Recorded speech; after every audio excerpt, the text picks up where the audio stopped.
नमस्कार जोहार, मैं याचना जायसवाल। आप देख रहे हैं न्यूज़ झारखंड। समय हो चुका है झारखंड की खबरों को जानने का, उनसे अपडेट होने का। तो चलिए जानते हैं सुबह से लेकर शाम तक की झारखंड की तमाम बड़ी खबरों को। लेकिन उससे पहले यदि आप हमारे चैनल पर नए हैं तो हमारे चैनल को सब्सक्राइब करिए और बेल आइकन को प्रेस करिए। इससे आपको झारखंड की हर छोटी बड़ी खबरें सबसे पहले मिले। तो चलिए जानते हैं झारखंड की बड़ी खबरों को। रांची में पुलिस अपराधियों में मुठभेड़, 2 को लगी गोली, 4 गिरफ्तार। खलारी रातू रोड सीमा पर गुप्त सूचना पर हुई कार्रवाई, 8 पिस्टल बरामद। रांची में शुक्रवार की अहले सुबह पुलिस और अपराधियों के बीच मुठभेड़ हो गई। इसमें पुलिस की गोली से 2 अपराधी घायल हो गए हैं, जबकि 2 अन्य अपराधियों को पुलिस ने गिरफ्तार किया है। मुठभेड़ रातू थाना क्षेत्र में हुई है। रांची के ग्रामीण एसपी प्रवीण पुष्कर ने बताया कि उन्हें गुप्त सूचना मिली थी कि राहुल दुबे गिरोह के सदस्य खलारी और रातू रोड थाना क्षेत्र की सीमा पर मौजूद है। इसके बाद शुक्रवार अहले सुबह करीब 3 बजे पुलिस की टीम मौके पर पहुंची। पुलिस को देखते ही वहां मौजूद अपराधियों ने ताबड़तोड़ फायरिंग शुरू कर दी। पुलिस द्वारा जवाबी कार्रवाई करते हुए फायरिंग शुरू की गई थी। इसमें 2 अपराधियों को गोली लग गई और वे गिर गए। वहीं 2 अन्य अपराधी भागने का प्रयास करने लगे, जिसे पुलिस द्वारा तत्परता दिखाते हुए पकड़ा गया है। इस दौरान खेतों में अपराधियों का पीछा करने के क्रम में पुलिस के एक जवान के पैर में मोच आ गई है। ग्रामीण एसपी ने बताया कि गिरफ्तार इन चारों अपराधियों के पास से कुल 8 पिस्टल बरामद किए गए हैं। कार्रवाई के दौरान दोनों घायलों को अस्पताल में भर्ती कराया गया है। सभी के विरुद्ध मामला दर्ज करते हुए जेल भेजने की तैयारी चल रही है। इधर ग्रामीण एसपी प्रवीण पुष्कर ने बताया कि 21 सितंबर की रात गश्ती में तैनात सशस्त्र बल पर रात 12 बजे बिना रजिस्ट्रेशन नंबर की सफेद बाइक पर सवार संदिग्ध और कार के पास खड़े 4-5 अपराधियों ने फायरिंग की थी। इस गोलीबारी में गश्ती के दौरान तैनात हवलदार रामशरीक शर्मा के पैर में गोली लगी थी, जिससे वे गंभीर रूप से जख्मी हो गए थे। झामुमो ने बदली रणनीति, रामदास सोरेन की पत्नी सूरजमणि सोरेन को मिल सकता है टिकट। घाटशिला उपचुनाव को लेकर झारखंड मुक्ति मोर्चा ने अपनी रणनीति में बदलाव किया है। पार्टी अब पूर्व शिक्षा मंत्री स्वर्गीय रामदास सोरेन की पत्नी सूरजमणि सोरेन को उम्मीदवार बना सकती है। पार्टी के अंदर खाने में इस पर गहन चर्चा चल रही है। पहले स्वर्गीय रामदास सोरेन के बड़े बेटे सोमेश चंद्र सोरेन दावेदारी में थे। परिवार के कुछ सदस्यों ने मुख्यमंत्री हेमंत सोरेन से मुलाकात कर टिकट को लेकर चर्चा भी की थी, लेकिन अब पार्टी बदलते राजनीतिक समीकरण को देखते हुए सहानुभूति फैक्टर पर जोर दे रही है। झामुमो सूत्रों के मुताबिक 12 अक्टूबर तक परिवार के भीतर सहमति बनाई जाएगी और 15 अक्टूबर तक उम्मीदवार का नाम घोषित किया जाएगा।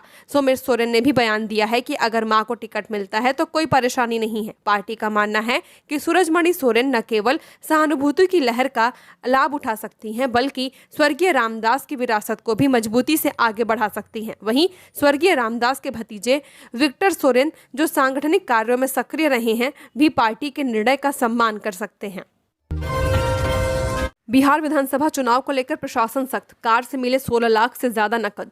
आगामी बिहार विधानसभा चुनाव के मद्देनजर झारखंड पुलिस भी अलर्ट मोड पर है। इस कड़ी में हजारीबाग के चौपारण थाना अंतर्गत चोरदाहा स्थित झारखंड बिहार चेकपोस्ट के पास गुरुवार देर रात वाहन चेकिंग के दौरान एक कार से 16 लाख से ज्यादा नकद बरामद किए गए हैं। दरअसल बिहार विधानसभा चुनाव को लेकर झारखंड पुलिस भी कड़ी नजर बनाए हुए है। इसी बीच गुरुवार रात को वाहन चेकिंग के दौरान पुलिस ने एक कार वाहन को रोका। इस दौरान वाहन सवार व्यक्ति के पास से एक सूटकेस में 16,50,000 रुपए नकद बरामद किए गए हैं। कार सवार व्यक्ति दक्षिणी दिल्ली का रहने वाला है। थाना प्रभारी ने बताया कि व्यक्ति ने बरामद राशि से संबंधित कोई भी कागजात पेश नहीं किए हैं, जिसके कारण पदाधिकारियों ने जब्ती सूची बनाकर उक्त व्यक्ति सहित पैसे को जब्त कर लिए हैं और आगे की जांच जारी है। इस छापेमारी में अंचलाधिकारी संजय यादव, सब इंस्पेक्टर सरोज सिंह, चौपारण थाना प्रभारी, उप निरीक्षक राजकुमार सिंह, सब इंस्पेक्टर बादल कुमार महतो सहित अन्य जवान शामिल थे। गिरिडीह में प्रतिबंधित मांस के साथ ई रिक्शा चालक पकड़ाया, लोगों ने की पिटाई। पुलिस ने आरोपी को आक्रोशित भीड़ से बचाया, हिरासत में। गिरिडीह के नगर थाना क्षेत्र स्थित स्टेशन रोड पर शुक्रवार को स्थानीय लोगों ने प्रतिबंधित मांस ले जा रहे एक ई रिक्शा चालक को रंगे हाथों पकड़ा है। इस घटना के बाद इलाके में हंगामा मच गया। लोगों ने चालक की जमकर पिटाई कर दी है। दरअसल स्टेशन रोड से गुजर रहे ई रिक्शा से तेज दुर्गंध आने पर स्थानीय लोगों को संदेह हुआ था। कुछ युवकों ने ई रिक्शा को रोककर उसकी तलाशी ली, जिसमें बोरे में रखा प्रतिबंधित मांस बरामद हुआ। खबर फैलते ही मौके पर भीड़ जमा हो गई और लोगों ने चालक की पिटाई शुरू कर दी। सूचना मिलते ही नगर थाना प्रभारी ज्ञान रंजन पुलिस बल के साथ मौके पर पहुंचे। पुलिस ने भीड़ को नियंत्रित कर आरोपी चालक को हिरासत में ले लिया है। पुलिस ने ई रिक्शा और उसमें रखे प्रतिबंधित मांस को भी जब्त कर लिया है। हिरासत में लिए गए युवक की पहचान नगर थाना क्षेत्र के कोलडीहा निवासी मोहम्मद समीम के रूप में की गई है। पुलिस ने बताया कि बरामद मांस को जांच के लिए भेजा गया है। नगर थाना प्रभारी ज्ञान रंजन ने बताया कि हंगामे की सूचना पर पुलिस तुरंत मौके पर पहुंची और स्थिति को शांत कराया। चालक से पूछताछ की जा रही है। मांस की जांच रिपोर्ट आने के बाद आगे की कार्रवाई की जाएगी। पुलिस यह पता लगाने की कोशिश कर रही है कि प्रतिबंधित मांस कहां से लाया गया था और किसे सप्लाई किया जाना था। स्थानीय लोगों ने बताया कि इलाके में प्रतिबंधित मांस की तस्करी की घटनाएं बढ़ गई हैं। उनका कहना है कि यह पहली बार नहीं है जब ऐसा कोई वाहन पकड़ा गया हो। उन्हें प्रशासन से ऐसी घटनाओं को रोकने के लिए कड़ी कार्रवाई की मांग की है। आज है करवा चौथ, जाने झारखंड के शहरों में चांद दिखने का समय। करवा चौथ हिंदू धर्म में विवाहित महिलाओं का अत्यंत महत्वपूर्ण व्रत है। इस दिन महिलाएं अपने पति की लंबी उम्र, अच्छे स्वास्थ्य और वैवाहिक सुख की कामना के लिए निर्जला व्रत रखती हैं। रात में चंद्रमा का दर्शन और उसे अर्घ्य देना व्रत के पूर्ण होने के लिए अनिवार्य माना जाता है। झारखंड में भी करवा चौथ का पर्व श्रद्धा और उत्साह के साथ मनाया जाता है। चंद्रमा का उदय प्रत्येक शहर में अलग अलग समय पर होता है। राजधानी रांची में करवा चौथ 2025 में चंद्रमा रात 7:20 पर दिखाई देगा और इसके तुरंत बाद महिलाएं अर्घ्य देकर व्रत का पारण करेंगी। वहीं जमशेदपुर और देवघर में चंद्रमा रात 7:22 पर और हजारीबाग में रात 7:28 पर उदय होगा। इसलिए व्रती महिलाओं को अपने अपने शहर के अनुसार समय का विशेष ध्यान रखना चाहिए ताकि व्रत सही समय पर पूर्ण हो सके। दीपावली छठ पर मौसम रहेगा साफ, हल्की सिहरन भी। आज कुछ इलाकों में हो सकती है हल्की बारिश। 12 अक्टूबर से मौसम साफ होने की संभावना। झारखंड में मौसम परिवर्तन के संकेत मिलने शुरू हो चुके हैं। रांची में अगले 2 दिन 11 अक्टूबर तक आसमान में बादल छाए रहेंगे और हल्की वर्षा हो सकती है। इसके बाद 12 अक्टूबर से मौसम साफ रहेगा। राज्य के कुछ जिलों में देर शाम तक हल्के से मध्यम दर्जे की बारिश हो सकती है। इसके बाद मौसम पूरी तरह साफ रहेगा। मौसम वैज्ञानिक अभिषेक आनंद ने बताया कि 4 दिन बाद 12 अक्टूबर से मानसून की वापसी शुरू हो जाएगी। 15 से 16 अक्टूबर तक मानसून वापस हो जाएगा। फिलहाल कोई नया सिस्टम बनता नहीं दिख रहा है। ऐसे में दीपावली और छठ पूजा के मौके पर मौसम साफ रहने की संभावना है। हालांकि दीपावली के बाद हल्की ठंडक का भी एहसास होगा। नवंबर के पहले सप्ताह से ठंडक बढ़ेगी। मौसम विभाग के अनुसार अगले 5 दिनों तक अधिकतम तापमान में किसी तरह का बदलाव नहीं होगा। रांची में अधिकतम तापमान 30 डिग्री के आसपास रहने की संभावना है। वहीं न्यूनतम तापमान 20 डिग्री सेल्सियस रहने का अनुमान है। अक्टूबर की शुरुआत से अब तक झारखंड में सामान्य से 75% ज्यादा वर्षा दर्ज की गई है। मौसम विभाग के आंकड़ों के अनुसार राज्य में इस माह अब तक 66.7 मिलीमीटर बारिश रिकॉर्ड की गई है, जबकि सामान्य औसत 38 मिलीमीटर रहती है। यानी इस महीने अब तक लगभग दोगुनी बारिश हो चुकी है। दारू प्रखंड में एसीबी की बड़ी कार्रवाई, 5,000 रुपए घूस लेते कर्मचारी गिरफ्तार। हजारीबाग के दारू प्रखंड में एसीबी ने बड़ी कार्रवाई करते हुए एक कर्मचारी को रिश्वत लेते रंगे हाथ गिरफ्तार किया है। आरोपी कर्मचारी ज्ञानी राम 5,000 रुपए की घूस ले रहा था। उसे एसीबी ने गिरफ्तार किया है। भारतीय सेना में नौकरी पाने का सुनहरा अवसर, TES 55 के लिए निकली वैकेंसी। जो युवा देश सेवा का सपना देख रहे हैं उनके लिए एक शानदार मौका है। भारतीय सेना का हिस्सा बनने का भारतीय सेना ने 10+2 तकनीकी प्रवेश योजना TES के तहत जुलाई 2026 बैच के लिए TES 55 एंट्री पोस्ट की भर्ती के लिए एक संक्षिप्त अधिसूचना अपनी आधिकारिक वेबसाइट पर जारी कर दी है। इस भर्ती अभियान के अंतर्गत कुल 90 पदों पर चयन किया जाएगा। इच्छुक और पात्र अभ्यर्थी 14 अक्टूबर 2025 से ऑनलाइन आवेदन कर सकेंगे। आवेदन करने की अंतिम तिथि 13 नवंबर 2025 निर्धारित की गई है। खास बात यह है कि किसी भी अभ्यर्थी से आवेदन शुल्क नहीं लिया जाएगा। यह भर्ती 10+2 विज्ञान वर्ग, भौतिकी, रसायन विज्ञान, गणित के छात्रों के लिए है जो सेना में टेक्निकल ऑफिसर बनने की इच्छा रखते हैं। विस्तृत अधिसूचना, पात्रता मापदंड, चयन प्रक्रिया, प्रशिक्षण की अवधि एवं अन्य जानकारी के लिए उम्मीदवारों को भारतीय सेना की आधिकारिक वेबसाइट पर नियमित रूप से नजर बनाए रखने की सलाह दी गई है। आधिकारिक वेबसाइट joinindianarmy.nic.in है। निलंबित आईएएस छवि रंजन को सुप्रीम कोर्ट से मिली जमानत। सुप्रीम कोर्ट ने लैंड स्कैम मामले में जेल में बंद निलंबित आईएएस अधिकारी छवि रंजन को जमानत दे दी है। शुक्रवार को सुप्रीम कोर्ट ने उनकी जमानत याचिका पर सुनवाई की और कुछ शर्तों के साथ उन्हें जमानत दे दी है। जमानत मिलने के बाद अब छवि रंजन का जेल से बाहर आने का रास्ता साफ हो चुका है। बता दें कि छवि रंजन को 4 मई 2023 को प्रवर्तन निदेशालय ने गिरफ्तार किया था। इसके बाद वह न्यायिक हिरासत में थे। सुप्रीम कोर्ट में जस्टिस जयमाला बागची और जस्टिस सूर्यकांत की पीठ ने छवि रंजन की जमानत याचिका पर सुनवाई की है। इससे पहले पीएमएलए कोर्ट और झारखंड हाईकोर्ट ने उनकी जमानत याचिका खारिज कर दी थी। 6 अगस्त को झारखंड हाईकोर्ट के जस्टिस सुजीत नारायण प्रसाद की अदालत ने छवि रंजन की याचिका खारिज करते हुए उन्हें जमानत देने से इनकार कर दिया था। दोनों अदालतों से याचिका खारिज होने के बाद छवि रंजन ने सुप्रीम कोर्ट से जमानत की अपील की थी, जहां से उन्हें राहत मिली है। इस मामले में छवि रंजन का नाम रांची के बड़गाई अंचल के बरियातो स्थित सेना की कब्जे वाली जमीन की खरीद बिक्री से जुड़ा हुआ है। इस केस में ईडी ने छवि रंजन के अलावा कई अन्य आरोपियों को भी नामजद किया है, जिनमें चर्चित कारोबारी विष्णु अग्रवाल, बड़गाई अंचल के राजस्व उप निरीक्षक भानु प्रताप प्रसाद, सेना की कब्जे वाली जमीन के फर्जी रैयत प्रदीप बागची, जमीन कारोबारी अफसर अली, फयाज खान, मोहम्मद सद्दाम, इम्तियाज खान, तल्हा खान, अमित अग्रवाल और दिलीप घोष शामिल हैं। गैंगस्टर सुजीत सिन्हा पलामू जेल से साहिबगंज शिफ्ट होगा। 2 माह पहले चाईबासा जेल से लाया गया था पलामू। कई जिलों में है मामला दर्ज। गैंगस्टर सुजीत सिन्हा को पलामू की मेदिनीनगर सेंट्रल जेल से साहिबगंज जेल में स्थानांतरित किया जाएगा। जेल आईजी ने इस संबंध में निर्देश जारी किए हैं। सुजीत सिन्हा मेदिनीनगर के रिडमा का निवासी है और उसके गिरोह के दर्जनों सक्रिय सदस्य क्षेत्र में मौजूद हैं। इसी के मद्देनजर पलामू के डीआईजी और सेंट्रल जेल के अधीक्षक ने मुख्यालय को विधि व्यवस्था संबंधित रिपोर्ट भेजी थी, जिसमें सुजीत सिन्हा को पलामू जेल से हटाने की मांग की गई थी। जेल आईजी के आदेश में कहा गया कि बंदी सुजीत सिन्हा को प्रशासनिक दृष्टिकोण से केंद्रीय कारा मेदिनीनगर पलामू से साहिबगंज मंडल कारा में स्थानांतरित करने की अनुमति दी जाती है। जेल आईजी ने पलामू के डीसी, एसपी और जेल अधीक्षक को स्थानांतरण के दौरान पर्याप्त सुरक्षा व्यवस्था सुनिश्चित करने का निर्देश दिया है। कुख्यात अपराधी सुजीत सिन्हा को इसी साल 10 अगस्त को चाईबासा जेल से पलामू की जेल में लाया गया था। उस पर राज्य के कई जिलों में आपराधिक घटनाओं को अंजाम देने का आरोप है। राज्यपाल से मिले मुख्य सचिव, विकास योजनाओं की प्रगति से कराया अवगत।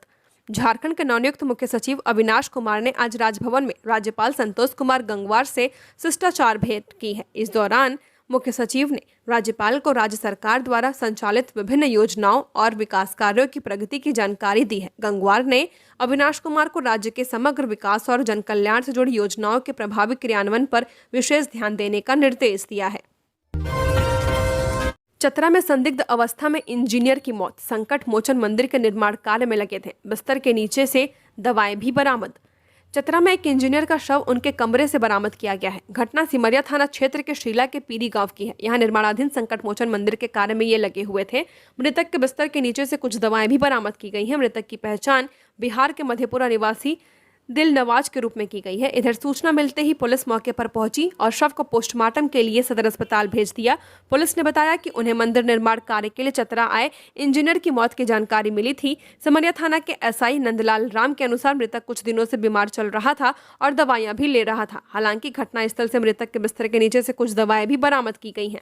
मृतक के घुटनों पर चोट के निशान और मलहम पट्टी भी देखी गई है। इन बरामदगी और चोट के निशानों के बाद मौत की वजह पर सस्पेंस गहरा गया है। पुलिस अब इस पूरे मामले की गहनता से पड़ताल कर रही है। पुलिस हर एंगल से मामले की जांच कर रही है ताकि यह पता लगाया जा सके कि इंजीनियर दिलनवाज की मौत सामान्य है या इसके पीछे कोई अन्य कारण है। राहुल के खिलाफ निचली अदालत की कार्रवाई निरस्त। केंद्रीय गृह मंत्री अमित शाह पर टिप्पणी करने के मामले में राहुल गांधी को राहत। झारखंड हाईकोर्ट में गुरुवार को कांग्रेस नेता राहुल गांधी की याचिका पर सुनवाई की गई। जस्टिस AK चौधरी की अदालत ने केंद्रीय गृह मंत्री अमित शाह पर टिप्पणी करने के मामले में मानहानि का सामना कर रहे राहुल गांधी को राहत दी है। अदालत ने चाईबासा की निचली अदालत में चल रही सभी कार्रवाई को निरस्त कर दिया है। अदालत ने इस मामले को फिर से विचार करने के लिए चाईबासा कोर्ट को वापस भेज दिया है। अदालत ने अपने आदेश में कहा कि शिकायतवाद पर पुनः सुनवाई करके नया आदेश पारित करे। कोडरमा से शराब की बड़ी खेप पुलिस ने किया जब्त। कार के साथ युवक गिरफ्तार।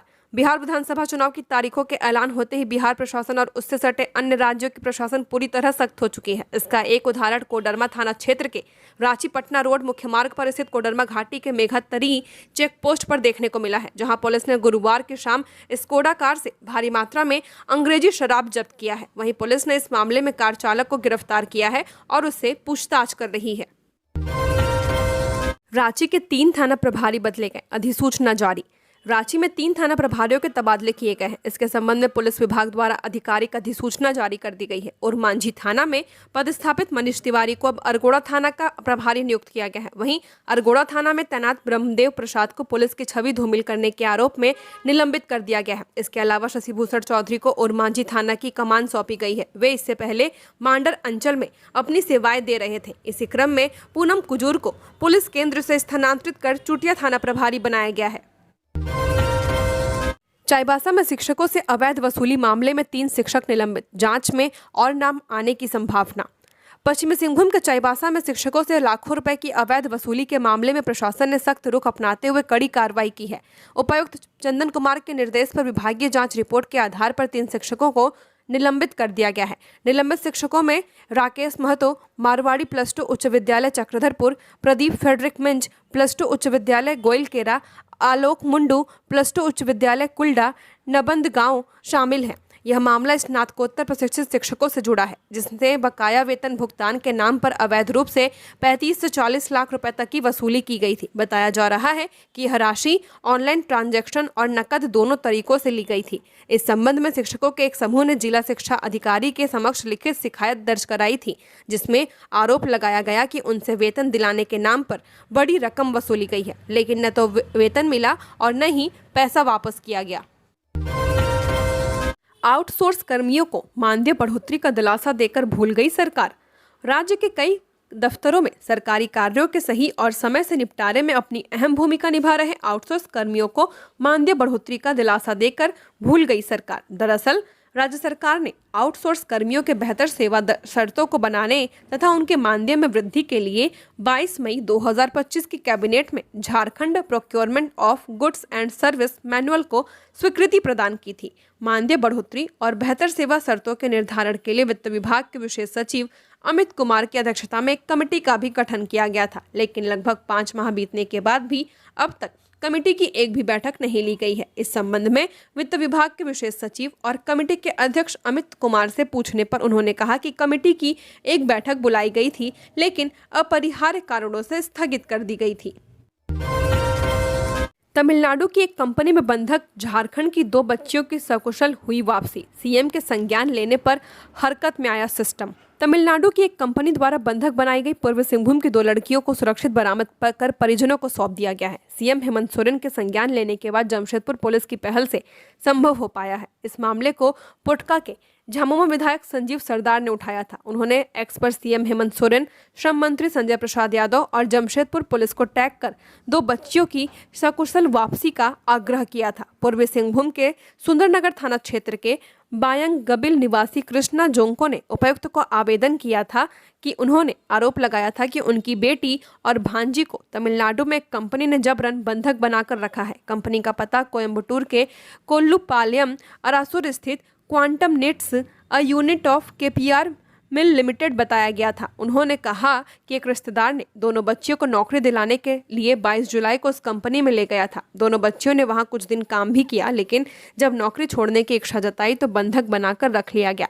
बच्चियां घर लौटना चाह रही थीं, लेकिन कंपनी प्रबंधन ऐसा नहीं करने दे रहा था। इस खबर की जानकारी मिलते ही सीएम हेमंत सोरेन ने झारखंड पुलिस और माइग्रेंट सेल को टैग करते हुए मामले में तुरंत संज्ञान लेकर बच्चियों की सकुशल वापसी और उनके पुनर्वास के लिए हर जरूरी कदम उठाने का निर्देश दिया। सीएम का निर्देश मिलते ही जमशेदपुर पुलिस हरकत में आ गई। तुरंत एक टीम गठित कर तमिलनाडु भेजा गया। वहां से टीम से बच्चियों को सकुशल वापसी सुनिश्चित की और परिजनों को सुंदरनगर थाना बुलाकर बच्चियों को सुपुर्द कर दिया गया। कोडरमा अनुमंडल कार्यालय में अनुसेवक की मौत, काम के दौरान हृदय गति रुकने से हुई घटना। हजारीबाग के रहने वाले कोडरमा के अनुमंडल कार्यालय में एक अनुसेवक की काम के दौरान हृदय गति रुकने से मौत हो गई है। मृतक की पहचान हजारीबाग निवासी 45 वर्षीय महेश कुमार के रूप में की गई।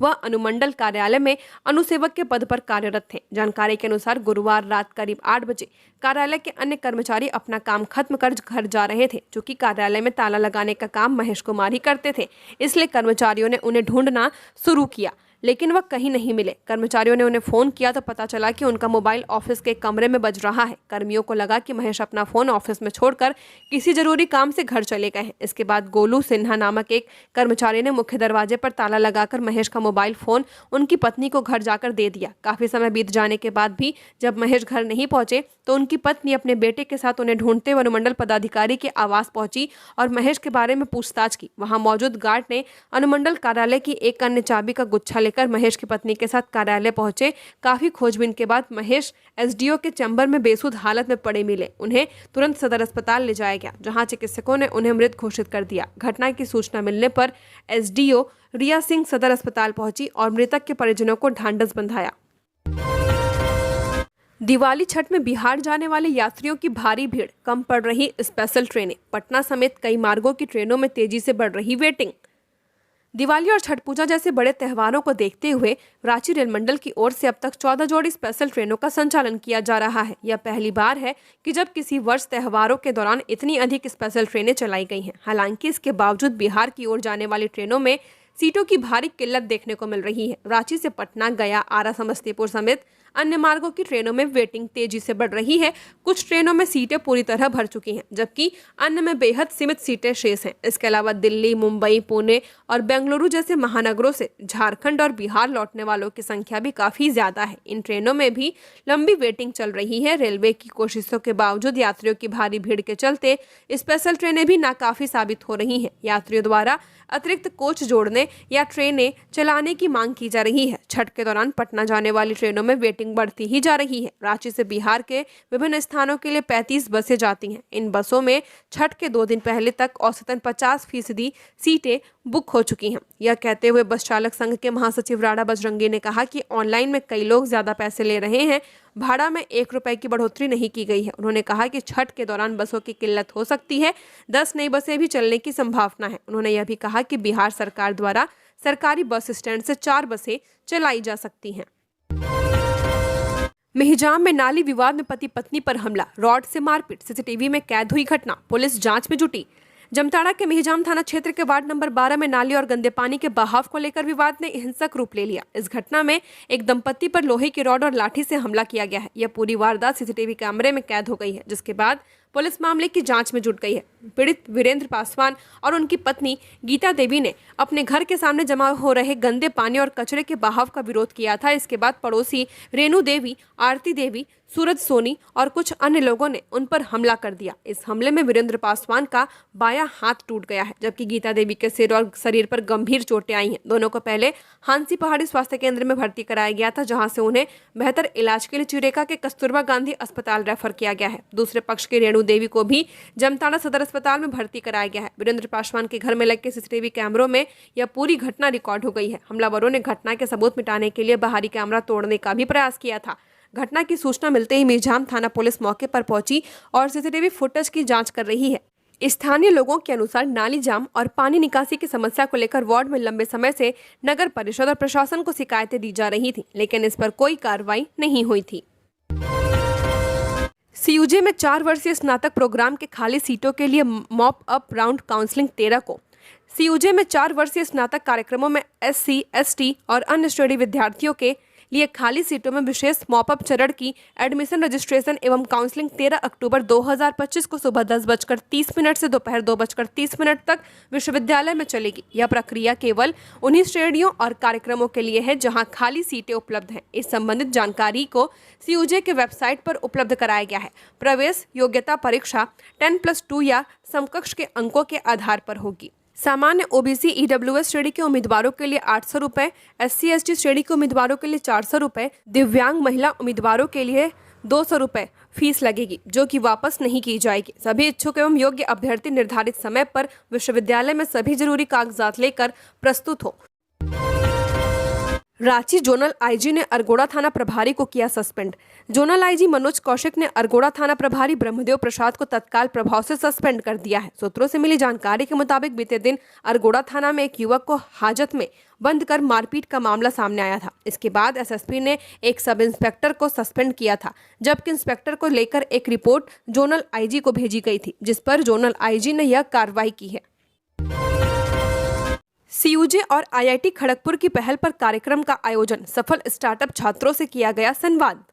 झारखंड केंद्रीय विश्वविद्यालय और आईआईटी खड़गपुर ने मिलकर एक संवाद कार्यक्रम आयोजित किया। यह कार्यक्रम उद्यमशीलता, अनुसंधान और विकास को बढ़ावा देने के उद्देश्य से किया गया था। इसमें उन छात्रों से संवाद किया गया जिन्होंने सफल स्टार्टअप शुरू किए हैं। इस पूरे कार्यक्रम का आयोजन सीयूजे के career development cell of institute innovation cell द्वारा आयोजित किया गया। कार्यक्रम की अध्यक्षता सीयूजे के नैक प्रकोष्ठ अध्यक्ष प्रोफेसर के.बी. पंडा ने किया। उन्होंने कहा कि भारत में उद्यमशीलता, अनुसंधान और विकास को बढ़ावा देने में सरकारों के साथ ही विश्वविद्यालयों की भी महत्वपूर्ण भूमिका है। विश्वविद्यालय बौद्धिक केंद्र होने के नाते नए नए विचारों को समाज, व्यवसाय, देश और मानवता के हित में कार्यान्वयन करते हैं। आज विद्यार्थी पढ़ने के साथ ही नौकरी की जगह अपना स्टार्टअप शुरू करते हैं और वो सफल भी हो रहे हैं। सीयूजे में अपने विद्यार्थियों को इस क्षेत्र में दिशा दिखाने के उद्देश्य से यह कार्यक्रम आयोजित कर रहा है और स्टार्टअप शुरू करने के लिए प्रशिक्षण देगा।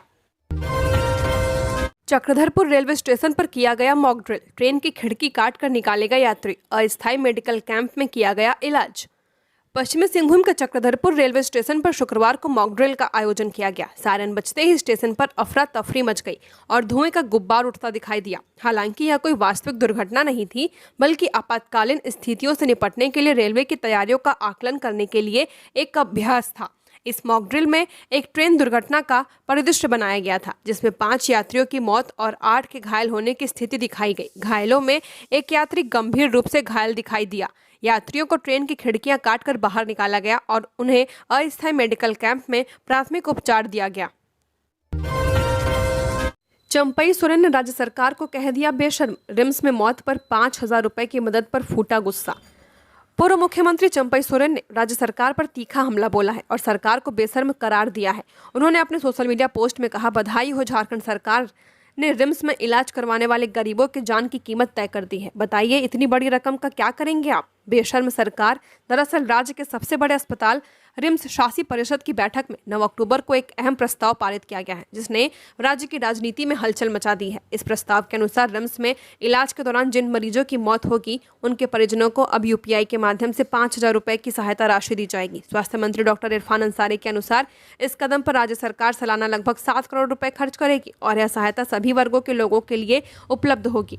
चंपई सोरेन ने इस फैसले को लेकर कड़ी आपत्ति जताई है और इसे गरीबों की जान की कीमत तय करने वाला कदम बताया है। उन्होंने सवाल उठाया कि इतनी छोटी राशि से क्या होगा और राज्य सरकार को आड़े हाथों लिया है। तो ये थी झारखंड की टॉप बड़ी खबरें। ऐसे ही झारखंड की हर खबरों को जानने के लिए हमारे चैनल को सब्सक्राइब करें।